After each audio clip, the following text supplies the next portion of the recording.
Hello friends, आप सबों का स्वागत है हमारे टेंस क्लासेस में। और आज मैं टेंस को बहुत ही सिंपल तरीके से बताने वाला हूँ। मैं पूरे टेंस को नहीं बताने वाला हूँ, बट टेंस का जो मुख्य रोल होता है उसे मैं आपको बताने वाला हूँ कि टेंस का सबसे इम्पोर्टेंट जो है वो आइडेंटिफिकेशन होता है, यानी पहचान होता है। इसके बाद उसका स्पेशल रूल्स होता है और स्ट्रक्चर्स होते हैं। यानी सबसे पहले आइडेंटिफिकेशन को हम देखेंगे, दूसरा नंबर में हम उसके स्पेशल रूल को देखेंगे, और तीसरा नंबर हम लोग उनके स्ट्रक्चर को बारीकी से देखेंगे। वो सिंपल प्रेजेंट होगा, प्रेजेंट कॉन्टिन्यूस होगा, प्रेजेंट परफेक्ट होगा, प्रेजेंट परफेक्ट कॉन्टिन्यूस होगा। यानी तमाम चार टेंस यानी प्रेजेंट को पूरी तरह से देखने वाले हैं, और बहुत ही सिंपल तरीके से आप सदा के लिए सीख जाएंगे देखते ही देखते। बस आप थोड़ा सा ध्यान दें कि क्या क्या आइडेंटिफिकेशन में होना चाहिए, स्पेशल रूल में उनका क्या होना चाहिए, और स्ट्रक्चर में हम कैसे पकड़ सकते हैं कि ये सेंटेंस इस टेंस का है। तो बारीकी से आप देखने का प्रयास करें। तो इसका आइडेंटिफिकेशन क्या है, पहचान क्या है, तो हम बोल सकते कि जिससे हिंदी वाक्य के क्रिया के अंत में, जिस हिंदी वाक्य के क्रिया के अंत में ता हूं, ता हूं, ती हूं, ता हूं, ती हूं, ते हैं, ते हो, ता है, इत्यादि लगा रहे तो उसे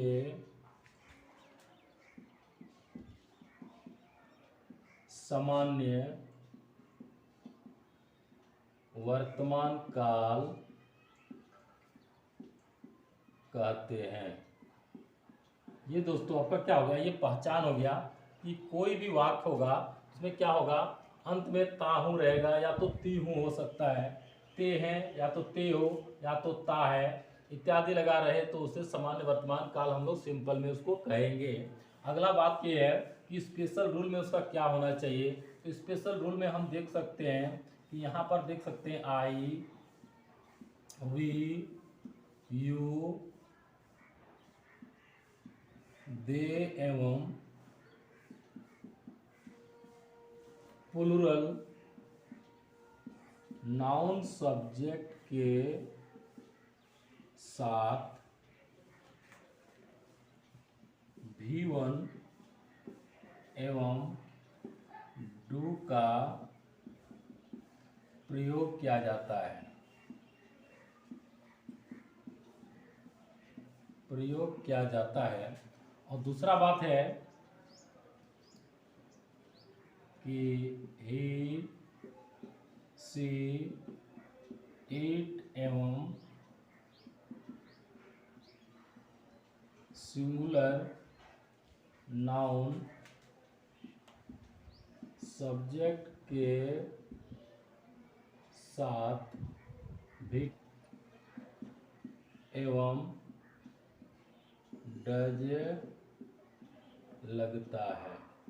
तो आपको ये समझ में आ गया होगा कि आई, वी, यू, दे एवं प्लूरल नाउन सब्जेक्ट होगा, उसके साथ क्या करेंगे हम लोग भी1 एवं डू का प्रयोग किया जाता है। यानी भी1 का प्रयोग करेंगे और डू का भी प्रयोग किया जाता है, लेकिन ही रहेगा, सी रहेगा, इट रहेगा, एवं सिंगुलर नाउन सब्जेक्ट कुछ भी हो सकता है, ठीक है ना। उसके साथ क्या करेंगे, भी5 एवं डज का प्रयोग करते हैं, या तो इनका प्रयोग हम लोग लगाते हैं। अगला है स्ट्रक्चर। स्ट्रक्चर क्या होता है, तो सबसे पहले आप देखेंगे एक नंबर देखेंगे हम लोग। सबसे पहले इसको हम लोग बोलते हैं अफर्मेटिव सेंटेंस। इसको हिंदी में बोलते हैं इसमें बोलते हैं स्वीकारात्मक कथन वाक्य। तो ये स्वीकारात्मक कथन वाक्य जो होगा उसका स्ट्रक्चर कैसे होगा, तो सबसे पहले आप क्या लिखेंगे, यहाँ पर subject plus V1/V5 plus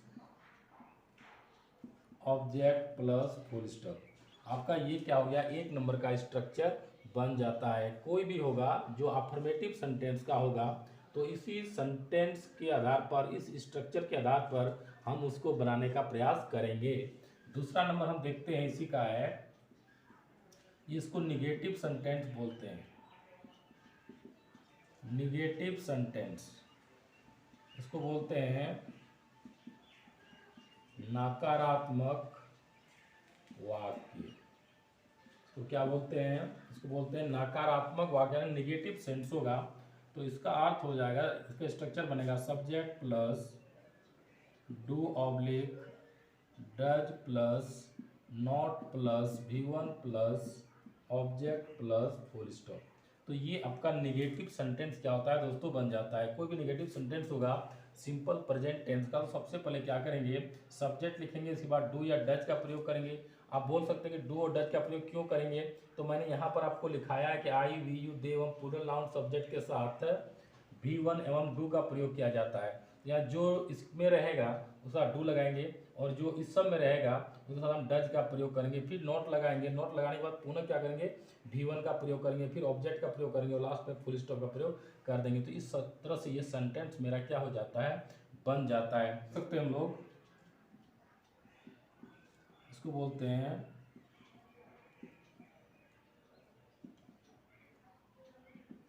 interrogative affirmative.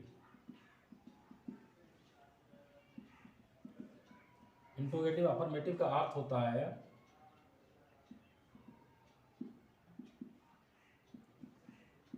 स्वीकारात्मक प्रश्नवाचक वाक्य। इसको बोलते हैं स्वीकारात्मक प्रश्नवाचक वाक्य। तो इसको क्या करना है, जब ये जो सेंटेंस है, एक नंबर जो सेंटेंस होता है वो अफर्मेटिव सेंटेंस होता है, दूसरा नेगेटिव सेंटेंस होता है, तीसरा जो होता है वो इंट्रोगेटिव अफर्मेटिव सेंटेंस होता है। तो इसको हम लोग सबसे पहले क्या करेंगे, ये जो डू है ना, डू या तो डज को सबसे पहले लिखेंगे, इसके बाद सब्जेक्ट को लिखेंगे, इसके बाद पुनः V1 लिखेंगे, इसके बाद फिर ऑब्जेक्ट लिखेंगे और लास्ट में क्या करेंगे, क्वेश्चन मार्क का प्रयोग कर देंगे। तो इस तरह से दोस्तों ये क्या हो जाएगा, ये सेंटेंस आपका बन जाता हो। कोई भी सेंटेंस होगा, किसी भी तरह का सेंटेंस होगा, इसके माध्यम से हम यदि समझ सकते हैं तो आगे कोई भी प्रॉब्लम नहीं होगा, क्योंकि जो भी सेंटेंस हम बनाएंगे ना उसमें मेरा ये जो स्ट्रक्चर है वो स्ट्रक्चर मस्ट होता है। तो इसीलिए सबसे पहले आपको ये देखना है कि जो भी टेंस होगा सब्जेक्ट, उसके बाद V1 या V5 का प्रयोग करेंगे, फिर ऑब्जेक्ट, फिर फुल स्टॉप का प्रयोग करेंगे। निगेटिव सेंटेंस जो होगा ना, सब्जेक्ट, इसके बाद डू या does plus not plus V1 plus object plus full stop का प्रयोग करेंगे। और नेक्स्ट जो है वो इंट्रोगेटिव अफर्मेटिव, इसको बोलते हैं स्वीकारात्मक प्रश्नवाचक वाक्य। उसमें क्या करेंगे, डू या डज को पहले लिखेंगे, इसके बाद सब्जेक्ट लिखेंगे, फिर V1, फिर ऑब्जेक्ट, फिर क्वेश्चन मार्क का प्रयोग अवश्य करेंगे। इस तरह से अगला देखते हैं हम लोग, ये चौथा नंबर जो होगा ना वो होगा आपका इंट्रोगेटिव निगेटिव। इसका हिंदी होता है नकारात्मक प्रश्नवाचक वाक्य। तो आपको ये देखना है कि ये जो है नकारात्मक प्रश्नवाचक वाक्य है, तो इसका स्ट्रक्चर क्या बनेगा। तो सबसे पहले आपको डू या तो डज का प्रयोग करेंगे, इसके बाद पुनः सब्जेक्ट लिखेंगे, इसके बाद नॉट का प्रयोग करेंगे, फिर V1, फिर ऑब्जेक्ट, फिर क्वेश्चन मार्क। यानी सबसे पहले डू या डज का प्रयोग करेंगे, फिर सब्जेक्ट का प्रयोग करेंगे, इसके बाद फिर नॉट लगाएंगे, फिर V1 लगाएंगे, फिर ऑब्जेक्ट लगाएंगे और लास्ट में हम क्वेश्चन मार्क का प्रयोग करेंगे। तो ये मेरा हो जाएगा इंट्रोगेटिव निगेटिव सेंटेंस हो जाएगा। इसके बाद जो 5वां नंबर जो होगा ना उसको WH वर्ड बोलते हैं, तो WH फैमिली भी ये WH वर्ड होता है। तो WH से क्या हो जाएगा, वाट हो जाएगा, वेन हो जाएगा, वाई हो जाएगा, वेयर हो जाएगा, हुज हो जाएगा, इस तरह से कोई भी वर्ड जो होगा W या फिर H का जो वर्ड होगा उससे हम लोग क्या करेंगे, ये सेंटेंस में इसके माध्यम से जोड़ेंगे और फिर क्या करेंगे, यहाँ पर हम डू या तो फिर डज का प्रयोग करेंगे।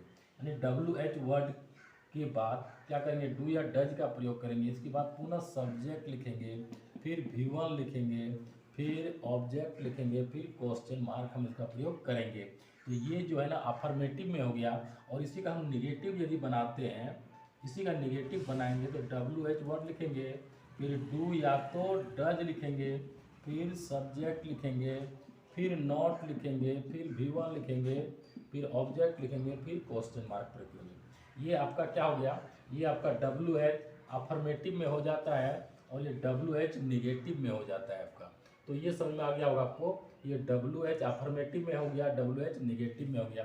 तो दोस्तों मैं क्या किया, आपको बहुत ही सिंपल तरीके से ये सेंटेंस को बताने का प्रयास किया हूँ कि कोई भी सेंटेंस होगा, किसी भी टेंस का होगा, यदि स्ट्रक्चर हमको पता है तो किसी भी तरह का जो सेंटेंस होगा उसे हम इजी वे में सॉल्व कर सकते हैं, बना सकते हैं। तो सबसे पहले इंट्रोगेटिव नेगेटिव जो सेंटेंस होगा तो डू या डज को लिखना है, फिर सब्जेक्ट लिखना है, फिर नॉट लिखना है, फिर V1, फिर ऑब्जेक्ट, फिर क्वेश्चन मार्क का प्रयोग करेंगे। और ये WH वर्ड होगा तो WH वर्ड में मैंने इसके पहले जो टेंस मैं बताया हूँ, बहुत ही विस्तृत रूप में मैं टेंस को बताने का प्रयास किया हूँ। और उस टेंस में आप जाकर देख सकते हैं कि एक एक पॉइंट के बारे में मैं डिस्कस किया हूँ, लेकिन मैं इसे थोड़ा शॉर्ट में बताना चाहता हूँ, इसलिए मैं यहाँ पर ये सारे WH वर्ड को नहीं लिख रहा हूँ। यदि आपको कोई प्रॉब्लम है तो आप गणेश इंग्लिश क्लासेस 0.1 सर्च करके टेंस को बहुत ही बेहतरीन ढंग से मैंने बताया है, वहाँ से भी आप क्या कर सकते हैं, देख सकते हैं। और ऐसा टेंस मैंने बताया है कि आपको YouTube में फिर ऐसा टेंस मिलेगा ही नहीं, क्योंकि मैं बहुत ही विस्तृत रूप से, जैसे क्लास में ऑफलाइन क्लास में पढ़ाई होती है उस तरह से मैंने आपको YouTube में बताया है, तो उस वहाँ से भी आप नकल कर सकते हैं। तो ये WH वर्ड में जो भी होगा उसका प्रयोग करेंगे, फिर डू या डज का प्रयोग करेंगे, फिर सब्जेक्ट लिखेंगे, फिर V1, फिर ऑब्जेक्ट, फिर क्वेश्चन मार्क का प्रयोग करेंगे। और नीचे वाला में क्या किया, मैंने नॉट का प्रयोग एक्स्ट्रा में किया। क्यों, यदि नेगेटिव वाला होगा, WH नेगेटिव होगा तो एक्स्ट्रा में नॉट का प्रयोग कर देंगे।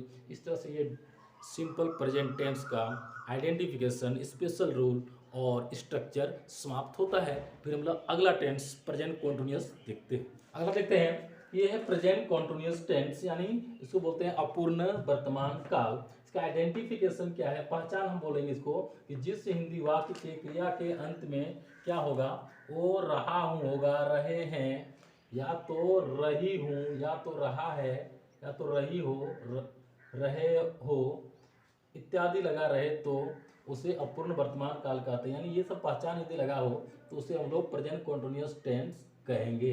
अगला है स्पेशल रूल, इसका क्या है, तो आई के साथ M प्लस V1 का प्रयोग किया जाता है। अगला है वी, यू, दे एवं प्लूरल नाउन सब्जेक्ट के साथ R प्लस V4 का प्रयोग किया जाता है। और ही, सी, इट एवं सिंगुलर नाउन सब्जेक्ट के साथ क्या होगा, इज प्लस V4 का प्रयोग किया जाता है।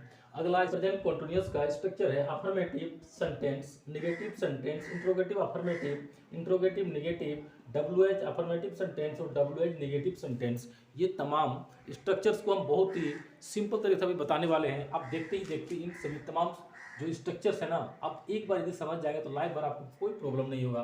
तो सबसे पहले ये सेंटेंस में, अफर्मेटिव सेंटेंस में क्या करेंगे, सबसे पहले आपको सब्जेक्ट लिखना है, इसके बाद M oblique is oblique R लिखना है, इसके बाद V4 लिखना है, फिर ऑब्जेक्ट लिखना है, फिर आपको फुल स्टॉप का प्रयोग कर देना है। ये सेंटेंस बन गया। नेगेटिव आपको सेंटेंस क्या करना है, बस थोड़ा सा ध्यान देंगे कि सब्जेक्ट के बाद M oblique is oblique R plus not plus V4 plus object plus full stop का प्रयोग कर देना है। ये नेगेटिव सेंटेंस बन जाएगा। अगला देखते हैं इंट्रोगेटिव अफर्मेटिव में क्या करेंगे, तो ये जो M ई जा रहे हैं इसको फर्स्ट में कर देंगे हम। तो यहाँ पर क्या करेंगे, M इज R को फर्स्ट में कर देंगे। इसके बाद क्या करना है, सब्जेक्ट को लिखेंगे, इसके बाद V4 करेंगे, फिर ऑब्जेक्ट को करेंगे और फिर लास्ट में क्वेश्चन मार्क प्रयोग कर देंगे। तो बस ये आपका इंट्रोगेटिव अफर्मेटिव बन जाता है। निगेटिव बनाने के लिए क्या करेंगे, बस इसमें एक्स्ट्रा नॉट यूज कर देंगे, जैसे M oblique is oblique R plus subject plus not plus V4 plus object plus question mark, ये आपका इंट्रोगेटिव नेगेटिव सेंटेंस बन जाता है। अगला है डब्ल्यू एच अफर्मेटिव में क्या करेंगे, अब सबसे पहले डब्ल्यू एच वर्ड को लिखना है, यानी डब्ल्यू एच वर्ड यहाँ पर हम बोल सकते हैं इसे डब्ल्यू एच वर्ड। इसके बाद क्या करेंगे, एम या तो इज या तो आर का प्रयोग करेंगे। इसके बाद सब्जेक्ट का प्रयोग करेंगे,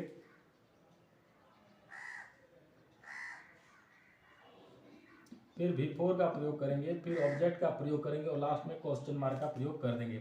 और यदि इसका निगेटिव हो तो इसमें एक्स्ट्रा में हम डब्ल्यू एच वर्ड लिखेंगे, W H word plus am oblique is oblique are plus subject plus not plus before plus object plus question mark का प्रयोग करेंगे।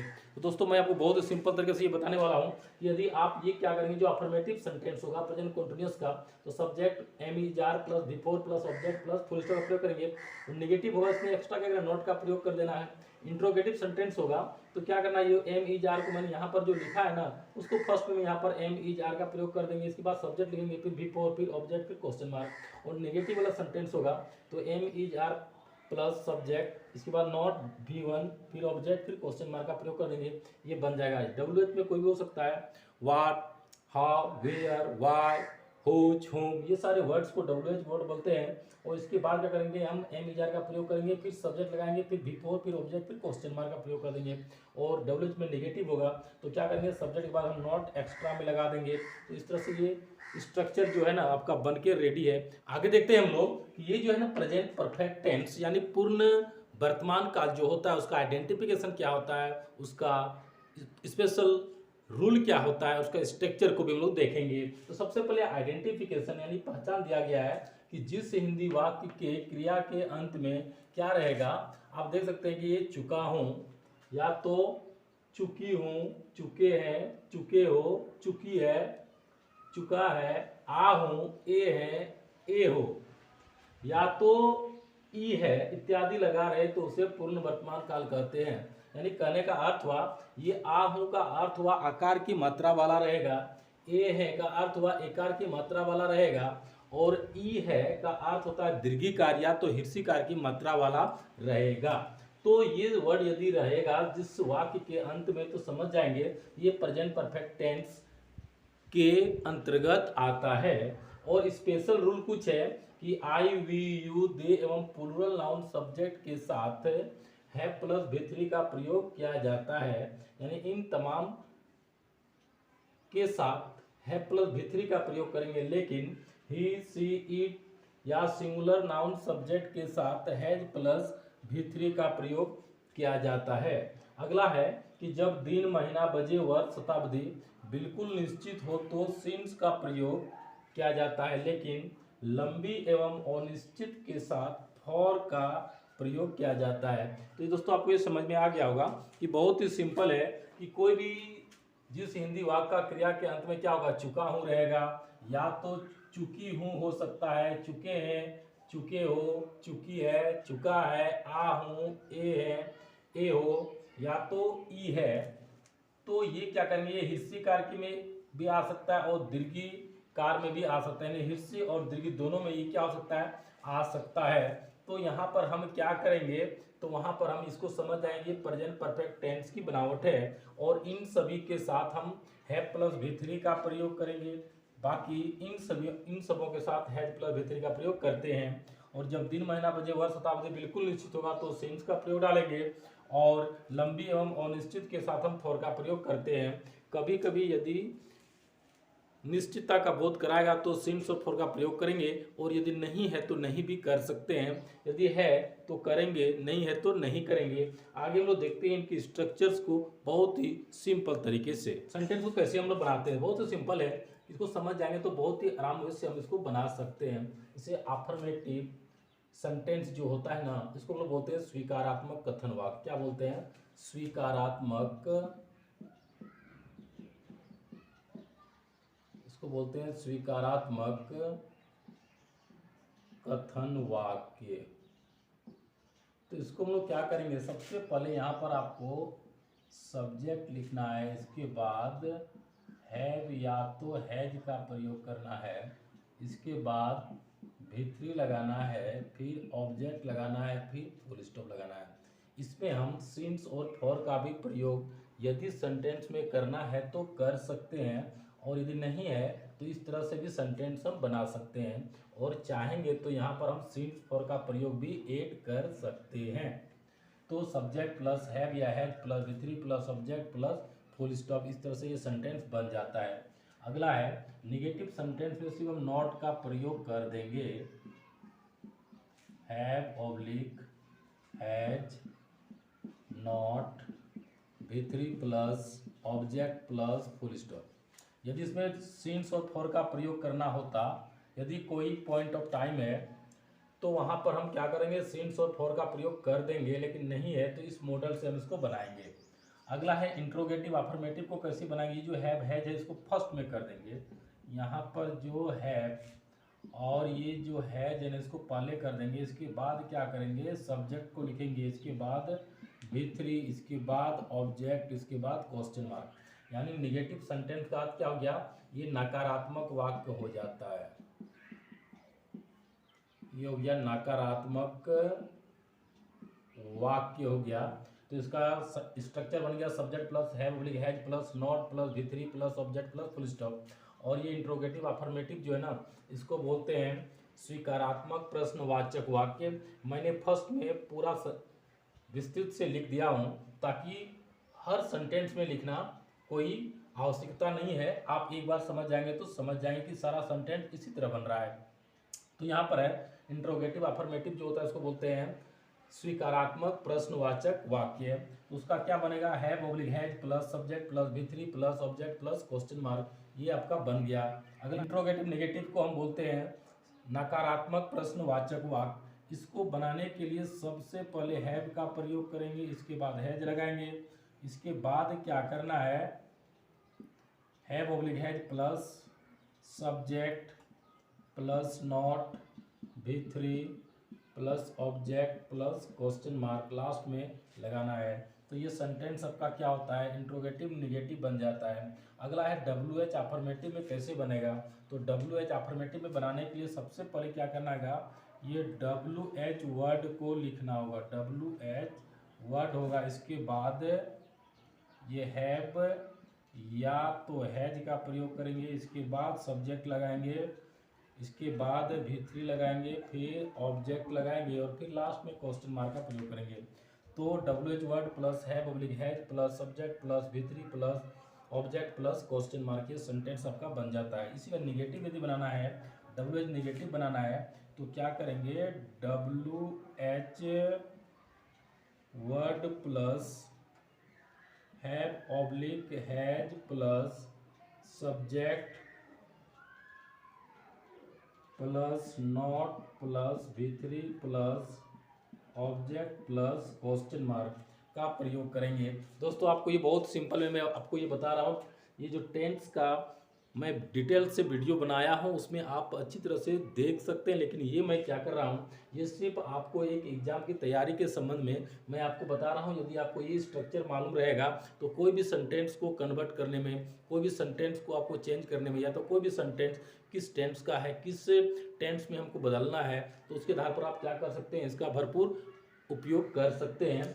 अगला हम लोग देखते हैं कि प्रेजेंट परफेक्ट कॉन्टिन्यूअस टेंस का अर्थ होता है हेतु, हेतु मध्य वर्तमान काल। उसका आइडेंटिफिकेशन क्या होगा, स्पेशल रूल क्या होगा, और स्ट्रक्चर कैसे होंगे, उनको हम लोग अभी समझने वाले हैं। सबसे पहले आइडेंटिफिकेशन देखते हैं। ये पहचान है कि जिस हिंदी वाक्य के क्रिया के अंत में ता रहा हूँ, क्या रहेगा, ता रहा हूँ, यानी ये ता रहा हूँ लगा रहेगा, या तो हो सकता है उसी में ती रही हूँ, या तो ते रहे हैं, ते रहे हो, ता रहा है, या ती रही है, ये इत्यादि लगा रहे तो उसे हेतु, हेतु मध्य वर्तमान काल कहते हैं। यानी ये होना फिक्स है। यदि तो ये हम देखते हैं कि ये कोई भी यदि सेंटेंस के अंत में रहता हो तो उसे हम बोलेंगे प्रेजेंट परफेक्ट कॉन्टिन्यूअस टेंस कह सकते हैं। अगला है कि स्पेशल रूल में क्या है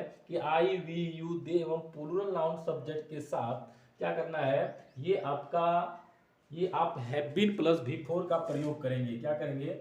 ये हैव बीन प्लस V4 का प्रयोग किया जाता है। दूसरा है ही सी इट या सिंगुलर नाउन सब्जेक्ट के साथ क्या करना है? हैज बीन प्लस V3 का प्रयोग यानी V4 का प्रयोग किया जाता है। तो क्या पर क्या करेंगे?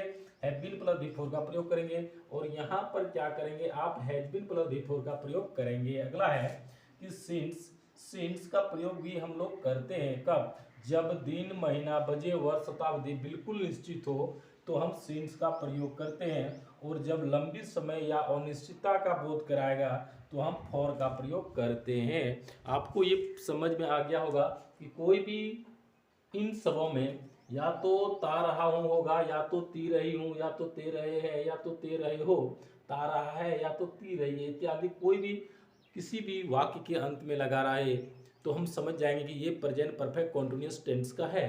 और इसके स्पेशल रूल क्या होता है? आई, वी, यू, दे एवं प्लूरल नाउन सब्जेक्ट के साथ हैव बीन प्लस V4 का प्रयोग करेंगे, और बाकी के साथ यानी ही के साथ, सी के साथ, इट हो सकता है या तो कोई भी सिंगुलर नंबर हो सकता है उनके साथ हम हैज बीन प्लस V4 का प्रयोग करेंगे। अगला है सिंस। जब दिन, महीना, बजे, वर्ष, शताब्दी बिल्कुल निश्चित हो तो सिंस का प्रयोग किया जाता है, और जहाँ पर अनिश्चित या तो लंबी समय का बोध कराता हो तो वहाँ पर हम फॉर का प्रयोग करते हैं। अगला स्ट्रक्चर्स को हम लोग बारीकी से देखते हैं कि जो अफर्मेटिव सेंटेंस है जिसको स्वीकारात्मक कथन वाक्य बोलते हैं उसका स्ट्रक्चर किस प्रकार हम लिखते हैं। तो सबसे पहले क्या करना होगा आपको? Subject plus have oblique has plus been plus V4 plus object plus और या since plus time plus full stop का प्रयोग करेंगे। तो सब्जेक्ट के बाद हैव या हैज का प्रयोग करेंगे, इसके बाद बीन का प्रयोग करेंगे, फिर V4 लगाएंगे, फिर ऑब्जेक्ट हो सकता है। यदि फॉर और सिंस ना हो तो डायरेक्ट ऑब्जेक्ट में भी काम खत्म हो जाएगा, और यदि फॉर और सिंस का प्रयोग लगाना है तो इसके बाद फॉर सिंस लगाएंगे, फिर जो टाइम होगा उसके बाद फुल स्टॉप का प्रयोग करेंगे, आंसर मेरा बन जाएगा। अगला है निगेटिव सेंटेंस को कैसे बनाएंगे। तो बस थोड़ा सा ध्यान देना है कि सब्जेक्ट के बाद हैव या तो हैज लिखना है, इसके बाद नॉट लिखना है, इसके बाद बीन लिखना है, इसके बाद V4 लिखना है, फिर ऑब्जेक्ट प्लस फॉर या since plus time plus full stop. इस तरह से हम क्या करेंगे? निगेटिव सेंटेंस को बनाएंगे। सब्जेक्ट के बाद हैव या हैज लगाएंगे, और हैव और हैज के बाद जस्ट क्या करेंगे? नॉट का प्रयोग करेंगे।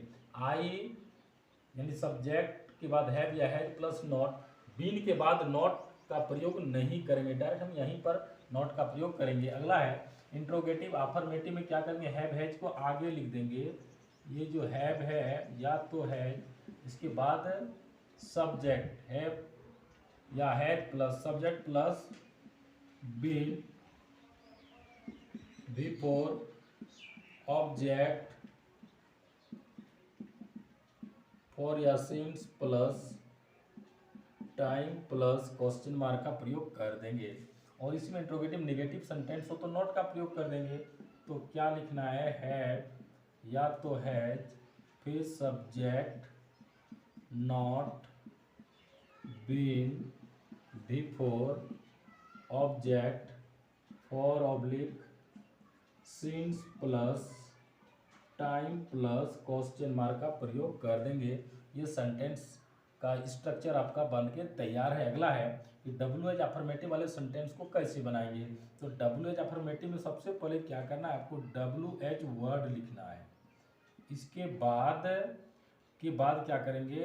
हैव या तो हैज का प्रयोग करना है, इसके बाद सब्जेक्ट लिखना है, इसके बाद बीन लिखना है, V4 लिखना है, ऑब्जेक्ट लिखना है, फॉर या सिंस का प्रयोग करना है, इसके बाद टाइम का प्रयोग करके लास्ट में क्वेश्चन मार्क लगा देना है। अगला है इसी का यदि निगेटिव बनता हो तो क्या करना है? निगेटिव में सिर्फ हम नॉट का प्रयोग एक्स्ट्रा में कर देंगे। जैसे WH वर्ड लिखेंगे, इसके बाद क्या करना है? हैव या तो हैज का प्रयोग करना है, इसके बाद सब्जेक्ट लिखना है, इसके बाद नॉट लिखना है, इसके बाद बीन लिखना है, फिर V4 करना है, फिर ऑब्जेक्ट करना है, फिर ये फॉर या since plus time plus question mark का प्रयोग कर देना है। तो दोस्तों मैं आपको बहुत ही सिंपल तरीके से मैं आपको ये स्ट्रक्चर बता रहा हूँ किसका, तो प्रेजेंट परफेक्ट कॉन्टिन्यूअस टेंस का, कि जो अफर्मेटिव में होगा तो सब्जेक्ट के बाद हैव या हैज लगाएंगे, फिर बीन लगाएंगे, before object for since time और लास्ट में फुल स्टॉप का प्रयोग कर देंगे। फॉर सिंस का यदि नहीं हो तो हम यहाँ पर भी क्या हो जाएगा, ये आपका एंड हो सकता है, लेकिन यदि फॉर और सिंस का प्रयोग करना है तो इसको ऑब्जेक्ट के बाद फॉर सिंस लगाएंगे, फिर टाइम जो होगा उसके अनुसार से यहाँ पर हम अदर, यहाँ पर डायरेक्ट अदर ऑब्जेक्ट भी बोल सकते हैं, लेकिन हम यहाँ पर क्या किए, यहाँ पर इसको ऑब्जेक्ट लिखे, फिर फॉर और सिंस को मैंने किया, फिर जो टाइम होगा मैंने उसको प्रयोग किया।